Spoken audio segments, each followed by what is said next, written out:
Welcome to Real Money, Real Experts, a podcast where leading financial counseling and coaching experts share their stories, their challenges, and their advice for helping people manage money in the real world. I'm your host, Rachel DeLeon, Interim Executive Director of the Association for Financial Counseling and Planning Education, or AFCPE. And I'm your co-host, Dr. Mary Bell Carlson, an accredited financial counselor, or AFC, and the CEO of Carlson Consulting. Every episode, we're taking a deep dive into the topics that personal finance professionals care about, helping clients, building community, and your professional growth. Today, we are excited to welcome Karen Richel to the show.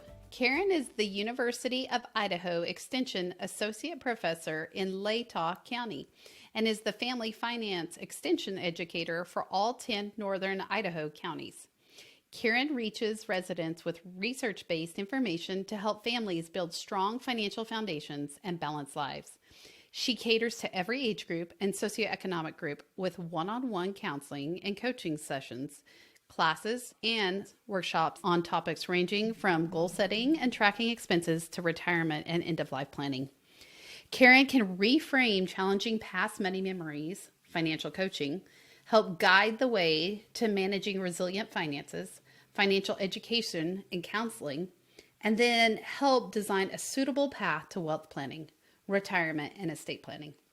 Her educational background and certifications as an accredited financial counselor and a certified money coach allow her to provide all of these services to every resident. Karen, we're super excited to talk to you today about your path in academia and extension. Thank you so much for having me. I'm so excited to be here. Tell us a little bit about your own career journey. How did you get to where you are today? Well, I just absolutely love this question. I love talking about my career journey. And really, the thing that I need to start out with is that my career journey started with a pause.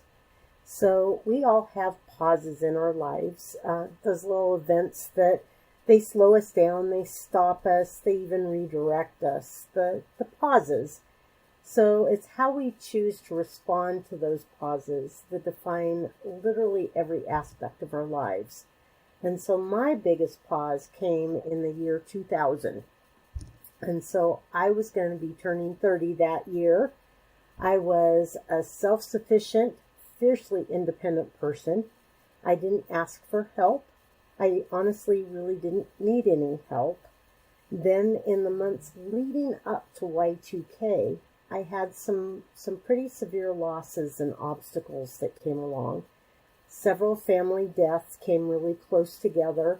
I was trying to work at a very new, very full-time job. They actually hired 3 people to replace me when I left. Wow. And I was taking college courses at the same time. So I had a pretty full plate. I don't ever do anything just a little. Then that's when the pause happened. I woke up one day and I wasn't feeling very good.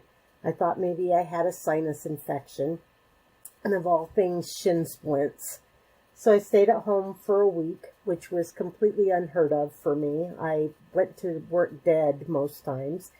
And so at the end of the week, I went to my sister's house and proceeded to have 3 strokes. After hundreds of doctor visits, tests, and a couple of hospital stays, and a non-conclusive diagnosis, doctors decided that I had viral meningitis. It affected everything: my body, my hearing, my eyesight. It messed up my balance, and it made me the subject of several really long medical journals. So I was very, very sick. And it really did. It put my life and my sister's life and brother-in-law's life on pause. The fiercely independent person that I once was now needed help from friends and family, just simply to take a shower, to walk across the yard. My poor brother-in-law had to pick me up out of the yard more times than I care to remember. And I had to learn how to write and to drive again. Walking with a cane became my new normal for 2 years after that. Surgeries have become a common thing to help my body heal even 22 years later.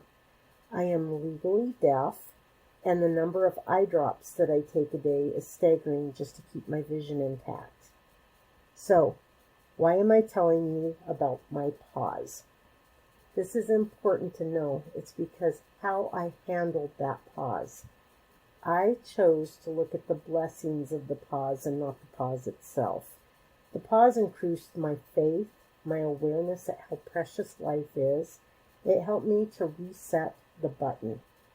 The pause helped me to realize that I needed to go back to school full time, quit dabbling in the taking a class here or there. I had been talking about going back to school for years, and I just never had. And a dear friend told me about the Family Resource Management degree at Virginia Tech. I was absolutely sold. It was exactly what I wanted to do. And it was exactly what I needed to be. So I ended up saving $10,000 over the course of 9 months. That's actually another really fun story. And I always get asked, did you do something illegal for that story? I was making a whopping $27,000 a year, and I ended up saving $10,000 in 9 months. That's impressive. It's what financial educators do. So I quit my job, and I became a full-time student at 33. I earned not 1 degree, but 2 degrees with honors. My Bachelor of Science degree is in apparel housing and resource management with a concentration in family financial management. And my master's degree is in career and technical education with a concentration in family and consumer sciences. And then, of course, I tweaked it a little bit so that I could do all sorts of fun stuff with it. Since then, I've reached over 750,000 people with my education as a curriculum developer, a financial advisor, with financial education, counseling, coaching, and planning, as an extension educator, and as an associate professor. And today I get to tell you a little bit about my pause. We all have them. It's just what we choose to do with them that's completely up to us. I wouldn't change my pause at all. My pause helped me be the person that I am today, and it's helped me make an impact on so many people. Karen, that's an incredible story. And I love how you have chosen to frame it as a pause, because it was not a stopping or a barrier for you. It wasn't something you just hopped over, but you learned to thrive through that experience, and I'm sure grow in ways that you never imagined. Thank you for sharing that with us. Absolutely. And honestly, that's true. So many times people slow down or stop, and this is really the time that you need to grab a hold and look at that challenge and see how you can overcome it and do greater things. So I appreciated my pause. It has challenged me with different things, but I'm always glad to be able to share that story. You know, and I'm just thinking out loud here, but pauses don't always have to be health driven. I'm thinking personally myself, I've had a pause in my career in the last 5-6 years, and that is I've chosen to be a stay-at-home mom and homeschool my children. And that has led to a pause in my life of things that I, like you, were on a very quick track and making quite a bit of success, but it's actually slowed me down in some ways. And I've learned through those experiences, not only does it not have to be a stop, but it actually can be a growth experience and an opportunity to really reframe your life and where you're at now. I think several of us have had that experience over the last couple of years with COVID and the pandemic that's ongoing. Is many of us have stopped and jumping off the hamster wheel for a moment and really looking and seeing how our lives can change and how they can be different. That really is. We all have different pauses, and the whole world is going through a gigantic one right now, and just looking at what's important and what we can do for us individually to make this world a better place. Karen, is there one thing you wish you would have known before entering this field? There is. It was a fun thing when my friend told me about the job, about the degree and everything, but I didn't really know anything about it. You know, I didn't know where I would go with it. And so really the thing that I wish I would have known is I wish I would have known what a friend told me later. She told me that I needed to be an octopus. This is a funny one. So an octopus, what she told me is that I needed to look at my career and my life like an octopus with tentacles. The tentacles are a little different, and you have to make them count for something different. And so with my job, doing my education and my background and all the stuff that I've done in the last 20 years, the things that I would have told somebody that was coming into this field is to create those 8 tentacles, those career tentacles. And the first one being education, and to make sure that you are constantly learning. I took additional classes in college so that I could do all sorts of different things. I could teach high school. I could advise clients. I could serve as an extension educator. I could work in the social industry. I could do all sorts of different things with my degree. And I think that it's really important that you don't, once you graduate, you don't just stop taking college courses, that you continue doing that. Don't be afraid to take the classes that are going to interest you. You just never know where it's going to take you in that career. The second tentacle, I would say, would be your experience, and just being really proud of your diverse work background. Just like what you were saying before, taking the time, the pause to be a stay-at-home mom, that is providing you a whole bunch of new opportunities and experiences. You're having to manage a household and little bodies running around and teaching them and doing all these things. You're learning all these new skills, and it does really take you to different places. I have worked in financial literacy and education fields for over 24 years, but I did have a life before that. So I worked and a life now. I know. I worked in payroll offices. I had so many customer service positions, it was crazy. Waiting on tables. I think everybody should have to wait on tables at least some point in their life. It gives them a completely new perspective on people. But it's really important to take that experience and use it. And I try really hard not to go all Dr. Seuss on everybody, but you really are uniquely you.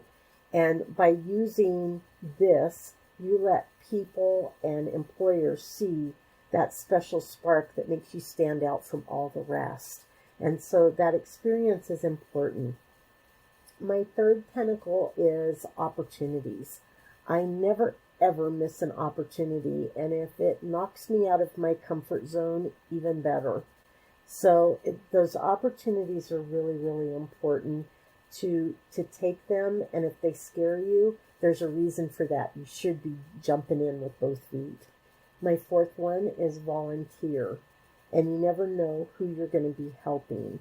I always thought that volunteering was just fun, but it allows you to help someone while gaining some other really unique perspectives.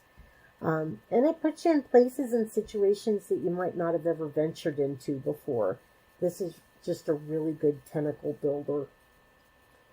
My fifth one is certifications, and it kind of goes with the education, but a little bit more. I always be a lifelong learner, never stop. And the letters at the end of my name mean that I want to continue to grow and learn. So they always validate to clients that you really are the real deal. I hold 7 national certifications, including my AFC. I love my AFC. And my certified money coach. And I'm currently working on my certified financial therapy certification. Sixth tentacle. I know these are long, but they're important. These are good points that I really wish somebody would have told me. Different avenues. Look at your background and your experience and what it can do for you. Diversify your career portfolio. Don't allow yourself to fall into one area for too long without any change. If I had to leave Extension today, I could go to work in a prison, I could work in a school, a social services position, a financial planning firm, a leadership or management position, or I could even start my own company. The diversification of my experiences helps me make my career tentacles uniquely mine. If you don't expand, you really do become unmarketable and really unsatisfied with your decisions. 7 is networking. Go to conferences, get to know people in your field. Don't rely on your local colleagues to take you all the way. They're helpful, but collaborating with people from all 50 states and even other countries will actually help you get further into your area of interest. I like to continually interview with other companies just to keep my edge. This is a skill that needs to be maintained, and you never know what opportunities might come your way. With this networking, there's something else that I do. I am an AFCPE MentorConnect mentor, and I get to meet some of the most amazing people through this program. And I've been doing it for a couple years now, and I have just met just incredible people. And it's just that thing where if you're a little bit introverted, doing something like that, this is a great way to just sit down and visit with somebody else in your field. And my last one, I promise, is passion and drive. It's most important to not get hung up on the money, get hung up on the spark, the energy that the tentacle produces. There's a lot to say about a career that you wake up every morning and you're just super excited to get to it.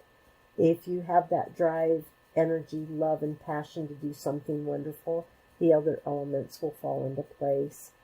So this is the most important part about just being that octopus, knowing how to put the important stuff first. I always say, grab the octopus eyes too, and make sure that that's where your heart and soul is, and knowing where your family, friends, and relationships, they should always come first, and all the rest everything will just work out. It's long advice. But it's so needed. And Karen, I'm such a visual person. I feel like I want this octopus on the wall in my office with the names on the tentacles to constantly remind me to keep that balance and to focus on all of those areas. That's really wonderful advice. I bought a stuffy, so I have a stuffy octopus in my office to remind me.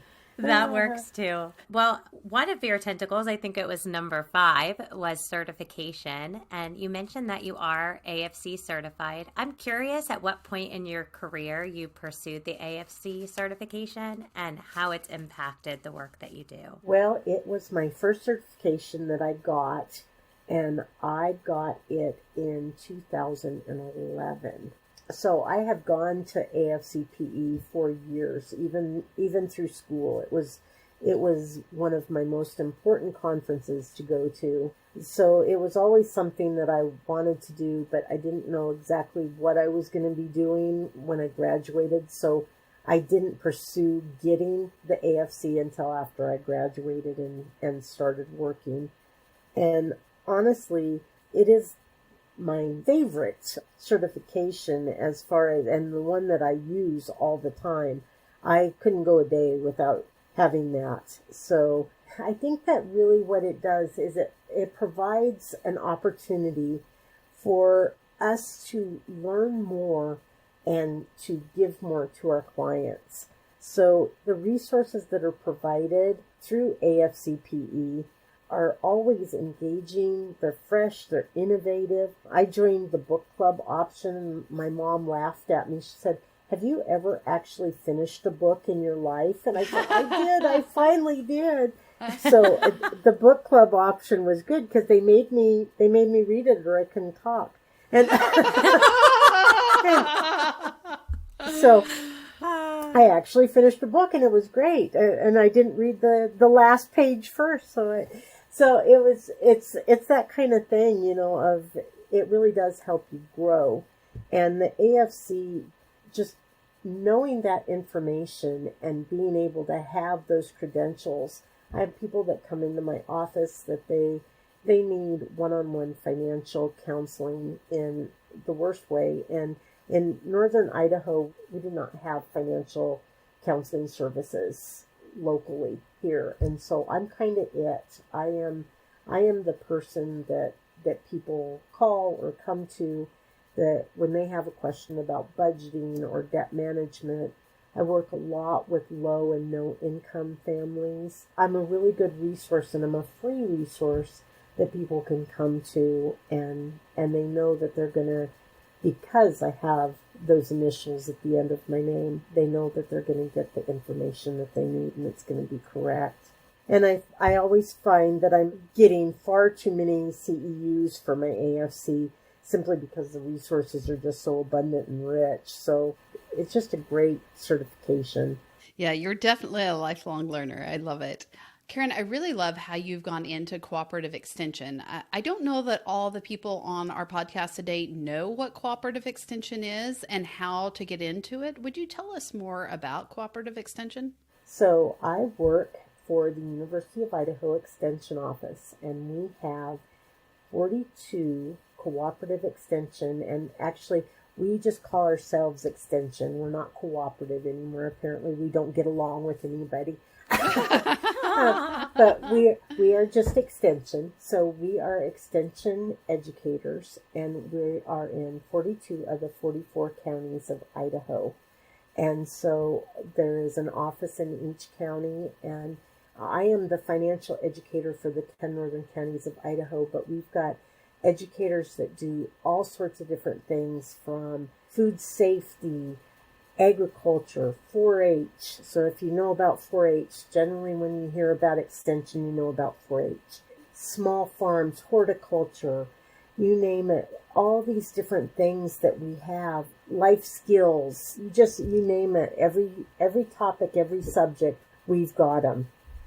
And so we go out and we take information from the university. It's research-based information that we take out into the public and into the community, and we share that information with our community members. So like I will go out and I will do a class for a church group or school. Like next week I get to go and work with kindergartners, and we're going to go paint piggy banks. And so it's all sorts of different things that we do, and every day is completely different than the day before. But we're basically just going out and doing this research to folks that maybe wouldn't have known about this information in the past. So we are a land-grant university. That's how Extension works, is that we are based out of land-grant universities. We've got the University of Idaho is one land-grant university, and then 7 miles away from us, we've got Washington State University, which is another land-grant. So I work very close with WSU as well to get all of this information out to our region. And that's the wonderful thing about Extension, is that it's local. There is an Extension office near you. And so, Karen, if someone is interested in a career in Extension, if this sounds like they want to go into education specifically, how would you recommend they get into this career field? So I always need volunteers, and I am not unique in that. So if you ever want to come and see what Extension does, come and volunteer in our office. We will take you with us, and it'll be the time of your life. One of the things that I got started here at the university, and now we have a criminology program and all these different things going on here. But for some wild reason, when I started 14 years ago, I met up with an educator at one of the local prisons. And they loved how I taught so much that they asked me if I'd come into the prison. And so Karen, just silly Karen, galloped right into one of the local prisons and, sure, I'll do it. And that is one of the things that I have done is I've become nationally known for my work in the prisons, and I have gone in and taught inmates in prison and former inmates when they are released from prison about financial education and helping them kind of get on track so they don't do the things that they did to get in there.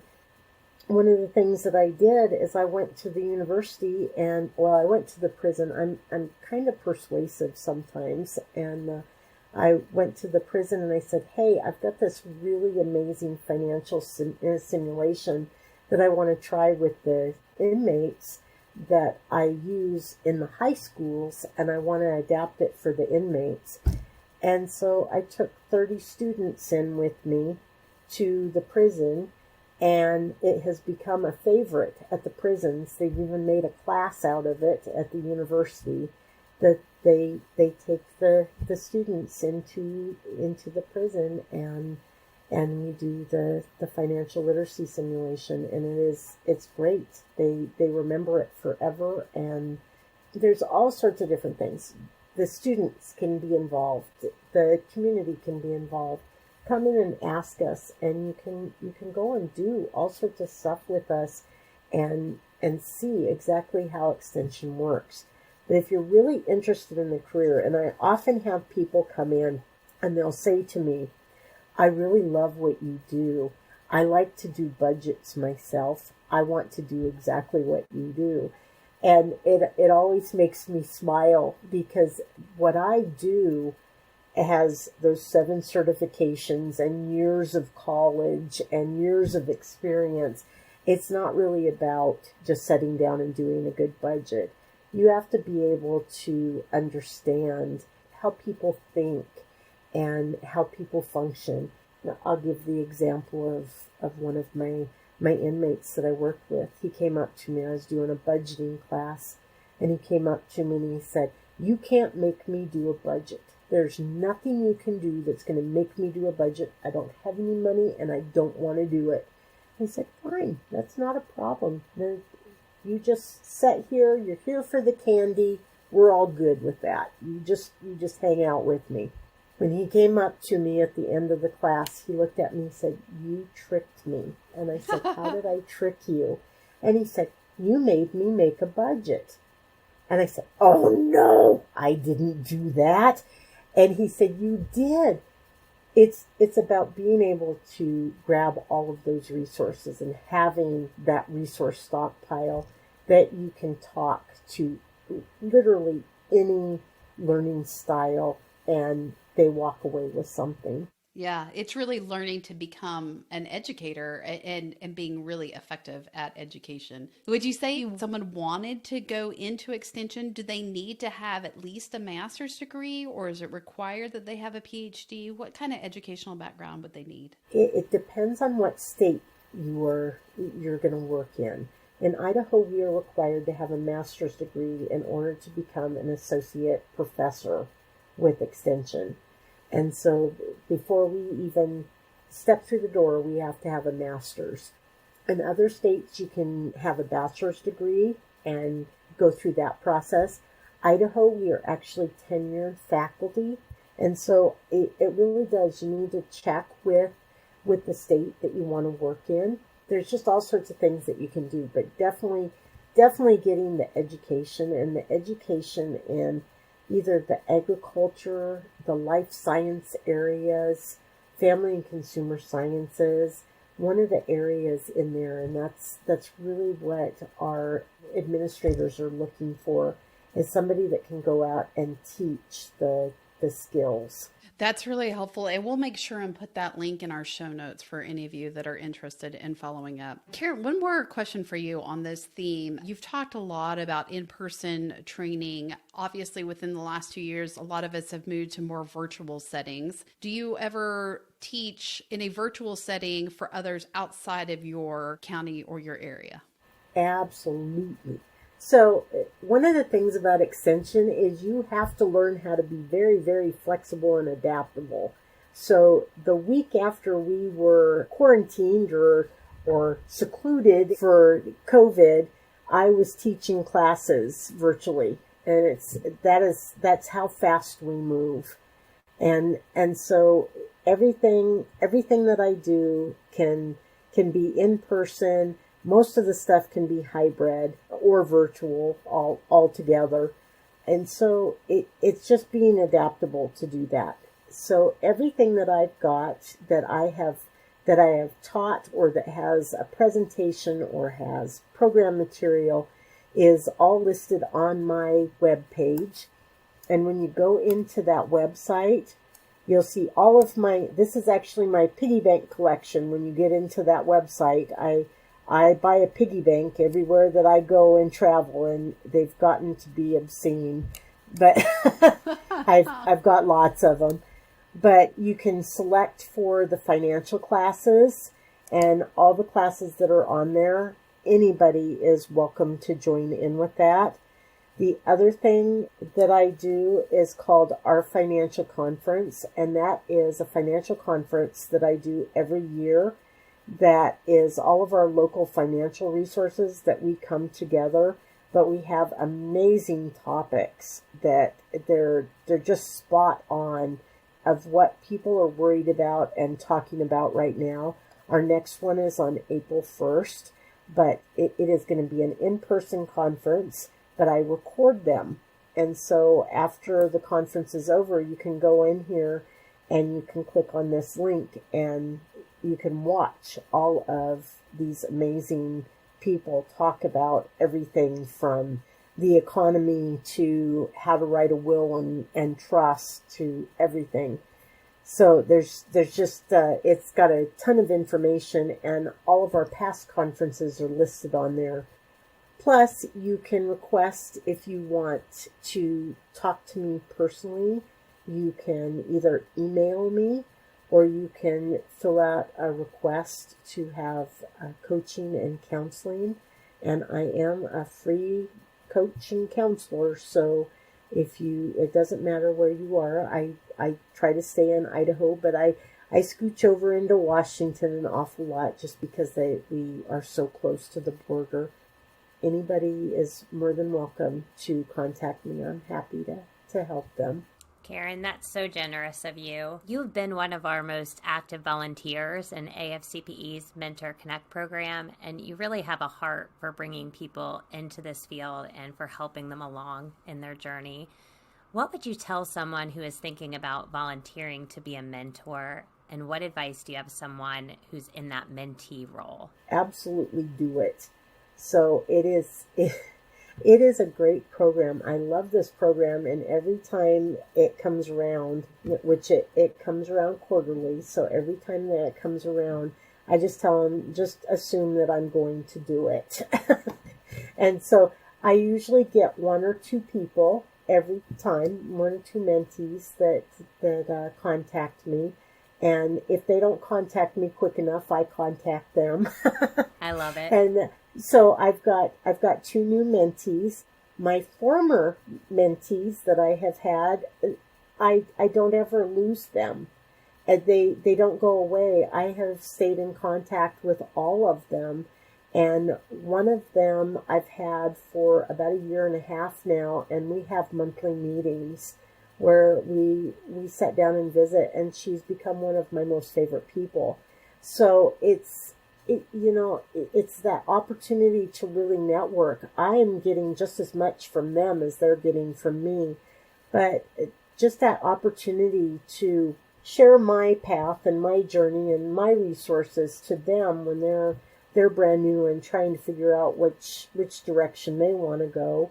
And for the mentees, this is just a really good opportunity. I kind of want to have a mentor because there are so many things that are seasoned educators and AFCPE members. They have so much stuff to share, and it just is a great program.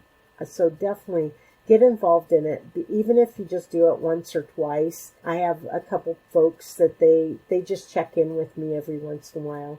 But I was actually a mentor before the MentorConnect program. I had mentees that they had assigned to me years ago, and I am still in contact with them as well. So it really is a great program. Definitely do it. Karen, we can just feel your enthusiasm and willingness to share with others. And we really appreciate you taking the time with us today to share your information, your story, and really how others can benefit from that. At the end of each interview, we like to get the guest's 2 cents or biggest takeaways for our listeners. And if you had one piece of advice to offer our financial professionals, what would it be? Read the fine print. Yeah.